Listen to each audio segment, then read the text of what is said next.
All right, the first thing that I'd like to do is to go back over this conditional dice game, and let's talk about the logic for it that we had. Let's see here. All right, so here's my logic statement that I wrote right up here. All right, so let's go through it step by step. Step 1 is the equals. Remember, you got to turn on the calculator. But it's an if statement, and it's going to compare first and second toss. Okay, so that's what we're going to do is compare first and second toss, and if the second toss is 5. Okay, so that's this part right here. So it's going to compare these two numbers. And why do I have if the second toss is 5? It should be if the first toss is 5, shouldn't it? Let's see here. Yeah, I see. I have Team B winning. Sorry about that. So I have, it shouldn't matter. I have Team B wins, and Team B gets a 5. I think I said today in class that it would be Team A. Okay, so we compare those two, first and second, and if the second is a 5, and if that is true, then we write the number 5. And that's why this one right here is a 5. The other part of the if then is we're going to compare the first and the second. And if the second is greater, then we're going to write win. And if the first is greater, then we're going to write loss. So in this case, this one is greater, so it's a win. And in the second one, this one is greater. I'm sorry, 6 is greater, and so we would record a loss. Now, that's the first part of our if-then statements. The other one that I'd like to show you is this one up here. Let's look at this one. So what did I do? I counted this column here. All right, I counted that whole column. First of all, I counted the ways that it's 5, because remember, we have the probability. Come on now. Probability that it's a 5, given that B wins is what I have. You should have A. But anyway, given that B wins. So I have the probability that it's a 5 divided by the number of ways that there's a win. Well, there's a win if it's a W, and there's a win if it's a 5. So I have to do both of those count ifs. So that's why I got the total that I got.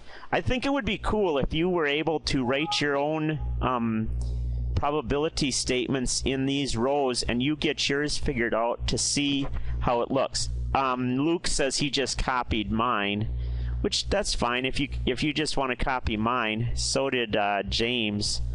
Let's see, so did Zach. Shelby, you haven't done yours yet. David copied mine. Megan copied mine, and Megan must have copied mine. Megan did a good job. She copied the total too. Hey, the rest of you, get her done. Come on, people. Let's not fool around. Let's get started. First up, I wanted to go through the answers to page 644, numbers 1 through 10, just to make sure you got all of those right.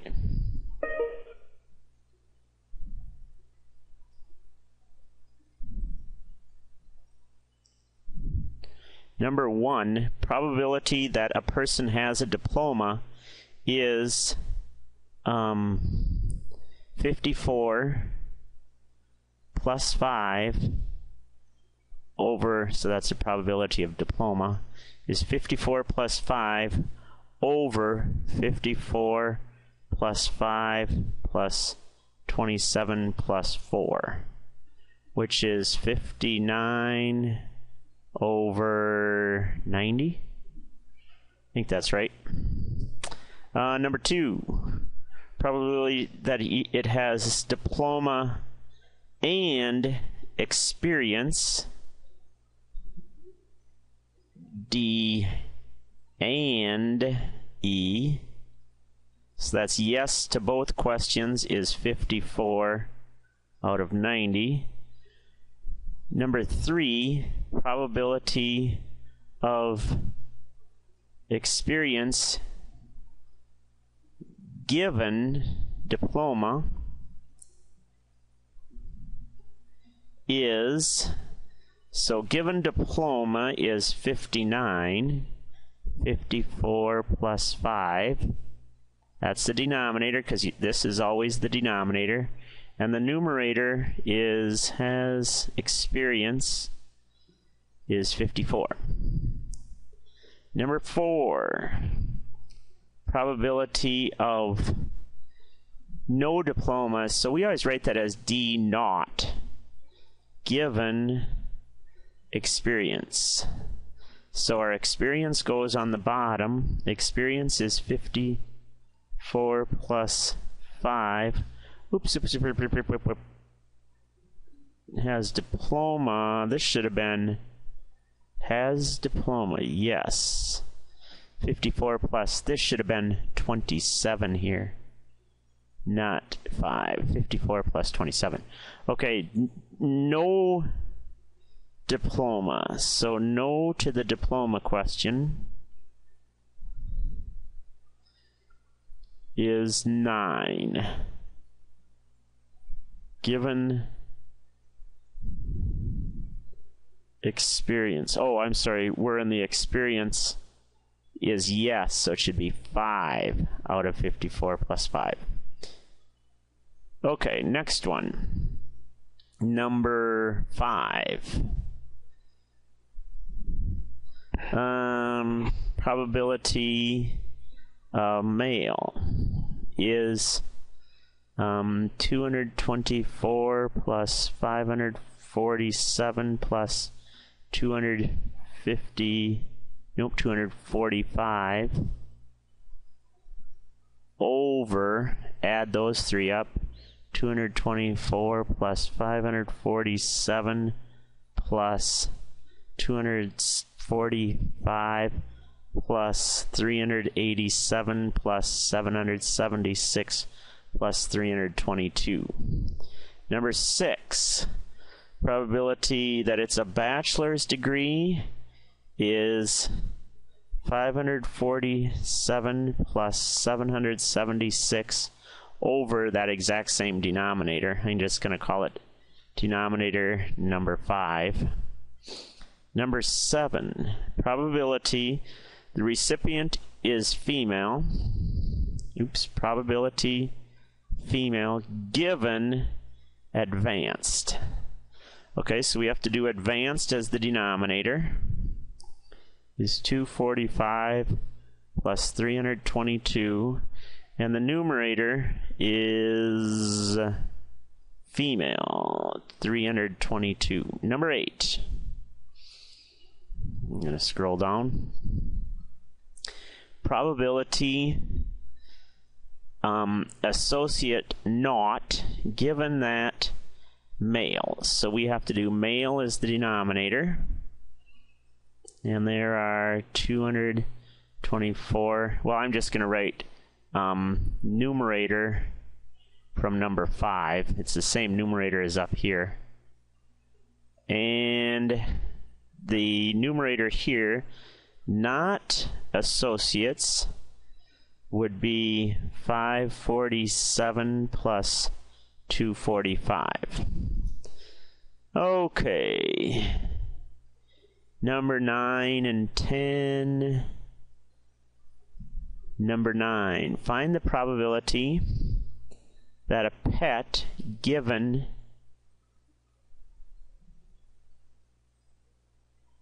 that they've had a pet Okay, 39% have a pet now and have had a pet.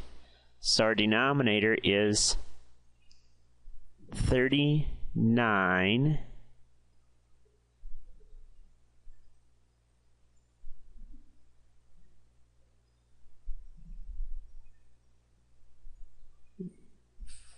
use the survey results. Okay. 39% have a pet now and have had a pet. 61% do not have a pet now. 86% have had a pet. Okay, so it's 39 is the numerator. 86 is the denominator. Number 10, find the probability that the respondent has never had a pet. Probability pet not, given that the respondent does not have a pet now. Now, not. Okay, does not have a pet now is 61. That's the denominator. And has never had a pet. And has never had a pet is 14. Okay, today though we are learning about tree diagrams. Let's look at page 644 to tree diagrams. Okay, so they start with the first probability. And it says there's a 5% chance that that's 0.05, that there's a heavy snowfall, which means there's a 95% chance that there is not a heavy snowfall. So this is heavy. This is not heavy. Heavy not. Remember, in every case, these numbers here have to add up to 1 or 100%, or all the probability. After a heavy snowfall,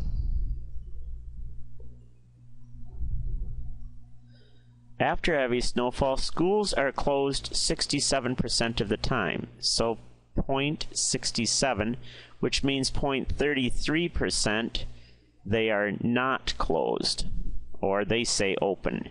So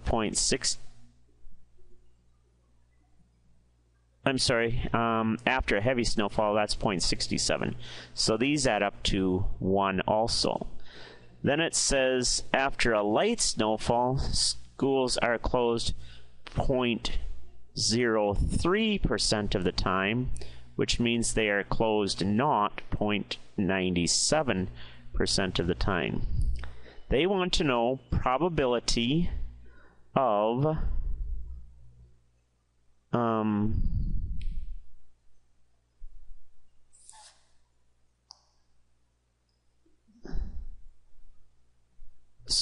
not closed, closed not, or they say open, given heavy snowfall. Okay, so we start with the heavy snowfall. So we're going to trace this path, heavy snowfall, and then it says not closed. So our probability is 0.33 times 0.05. See how to do that? And the other one that they say is find the probability of not heavy, in other words light, given that the schools are not closed. So we're in the not closed section and not heavy. So it would be 0.97 times 0.95, which they say is 0.92. Okay, now the other thing that you're supposed to do, you're supposed to do 11 through 13 and then 19 through 22. But the other thing that's what we're going to do tomorrow, that stuff right there. But what I want you to do now to help yourself out with this let's make a deal problem is make a tree diagram of it, and I'll give you a start. Let's call them doors 1, 2, and 3. So assume it is behind door 1, 2, or 3. You guess. There are 3 different guesses you can make for each of those. You could guess 1 or 2 or 3, 1 or 2 or 3, 1 or 2 or 3. Okay, those are the guesses you could make. But if you guess 1, there are 2 choices for the door that Wayne Brady would open. So this would be the car, this would be the guess, and this would be the open. And to find your probability, you would just have to choose which one of these paths. So find the probability for each of these different paths that there are along the way, and then find which of those you made the right choice and add them up. And that'll be the right answer. I think that takes care of everything. Let me know if you have any questions.